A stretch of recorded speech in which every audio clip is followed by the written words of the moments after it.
بۆ سەلامەتی چونکە هەموو مفاوزەیەک پێویستی بە کەشێکی ئارام هەیە بۆی سەر بگرێت. ئەمە زۆرێکە لە مفاوزە بەڕێی من بۆی مفاوزەکە سەر بگرێت پێویستە هەمومان تۆزێ یعنی مراعاتی بکەین. کاگاری تورکیا لە دیارە شوێنەکە تا ڕادێ بۆ بکێشە ئایا شێغراوت بچێ بۆ هەولێر بۆ سەری ڕۆژیا کارمەخمەد بێ بۆ سلێمانی یان لەو بەینیا شوێنێ بووەتەوە ئەوە من ئاگادار نیم بەس بەڕێی من شوێن مشکلە نابێ. من ئاگاداری وردەکارەکان نیم لەبەی بەشێک نیم لە تیمی مفاوزە یا ئەو کەسانی میانجگەری ئەکەن بڵێن بەڵام بەڕێی من شوێن مشکلە نابێت. بەڕێی من با بۆستین بابزین نەتیجەی ئەم هەوڵە باشانەی کە ئێرێ ئەو بچۆگە. کاگاری سەبارەت بە بڵاوکردنەوەی نەخشەی کوردستان تورکیا هەڵوێستی توندیە بوو کاردانەوەی توندیە بوو جەنابی پۆستێک کرد لەسەر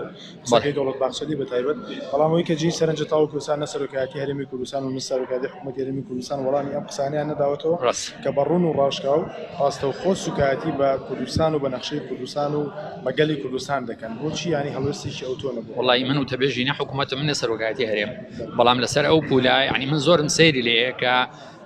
ئەو کەسانی کە ڕق و چینەیان هەیە لە دڵا بەرامبەر بە میلەتی کورد یعنی تەنانەت خەونیش بە میلەتێک ڕەوا نابینن لەبەرەوەی خۆ منداڵێکی شەزانێ نەخشەی کوردستانی گەورە لەسەر پولێک بەوە دەوڵەتی کوردی دروست نابێت. ئەمە خەونیەکە لە دڵی هەموو کوردێک چی بە شەرەف و نیشتمان پەروەرایە جا قەیچێکە ینی خۆدنیا خراپ نابێت 1 میلیمەتر لە خاچی تورکیا نەکەمەکە نەزیاکە بۆ پولە. کاگاری قسەیەک ئەڵێ ئەوترێ ینی خەڵک واڵێن ئەگەر نتوانێت بەرگری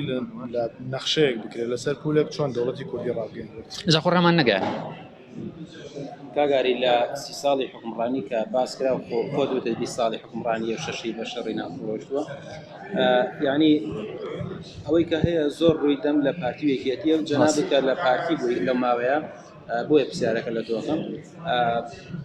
مەسەرەن ئەوەی کە نەکراوە بۆچی نەکراوە ینی خەڵک ئەی چاوەڕێکی بکە مەسەرەن پارتی لە لووتکەی دەسەڵاتایە خەڵک چاوەڕوانی لە کێ بکە مەسەرەن ئێوە کە زۆرترین پۆستەکانی دەسەڵاتان لەدەستدایە لە دەستا مثلا ناڵە متەبێش حکوومەتیان بەڵام جەناب لە پارتی و نزیکی بۆ پارتی نەیکردووە بۆ چاوەڕوانی چییە هۆکارەکە نەبوونی یەک ریزیە کە تۆ یەک حکوومەتی یەک ریز و یەک ئیدارەی نەبوو ناتوانانی شت بکەی ئەگەر کردیشە وەکو چۆن کاک باڤێڵوتی لە زۆنی ئێمە بەس لە زۆنی خۆ تاتوانانی شت بکەیت لە دەرەوەی ئەو زۆنە دەسەڵات نییە. هۆکاری سەرەکی زۆر بە کورتی جوابی پرسیارەکەی تۆ شت بۆ شتی باش کراوە بەڵام بۆچی لە ئاست و موخانیە لەبەر ئەوەی یەک ریزی نەبووە. کاگاری ئێساوی کە لە پێش و خەڵک زۆر چای لەسەر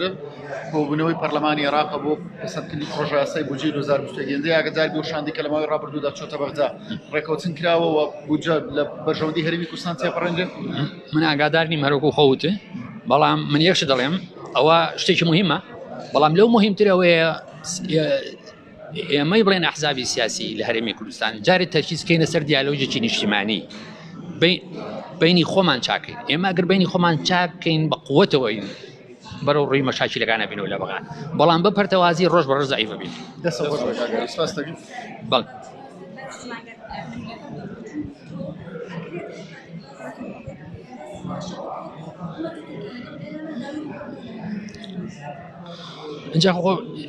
اینجا قەیچێکە با داوای ڕوونکردنەوە بکەن ئێمەش حەقا ینی من لە حکوومەتانیم بەڵام حەقا بڵێن حکوومەتی هەرێمی کوردستانی ژەوە قۆنسوڵی تورکیا و ئێران لە هەولێر هەیە لە سلێمانیش هەیە با ڕوونکردنەوەیشی معقولیان بنێ و ئەم سەرێ شەشمان لە کۆڵ بێتەوە. سپاس.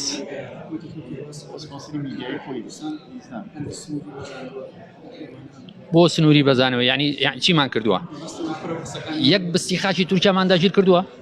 خەڵکمان هان ناوە بچێ حکوومەتی ئەنقەرە بڕوخێنێ ئەوە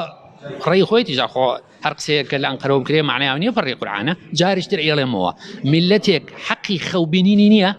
خەو. سپاس. بۆچی پارتی دیموکراتی کوردستان لە کارتانەوە یاخۆ لە وەڵامدانەوەی تورکیادا هەڵوێستێکی زۆر توندی نەبوو یاخۆ بە شێوازێکی زۆر نەرم خوب بەشوازێک چاوەڕێی زیاتر لێ دەکرا لە وەڵامدانەوەی ئەخر هەڵوێستی تونگ چییە یعنی بچێتە شەڕە چەقۆ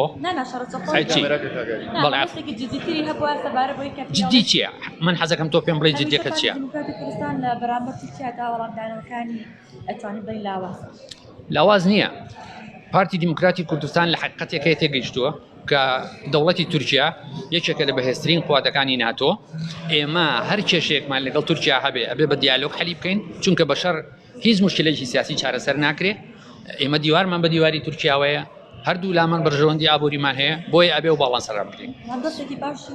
تورکیاشە لە هەمان کات دۆستایەتی لە سیاسەتە یعنی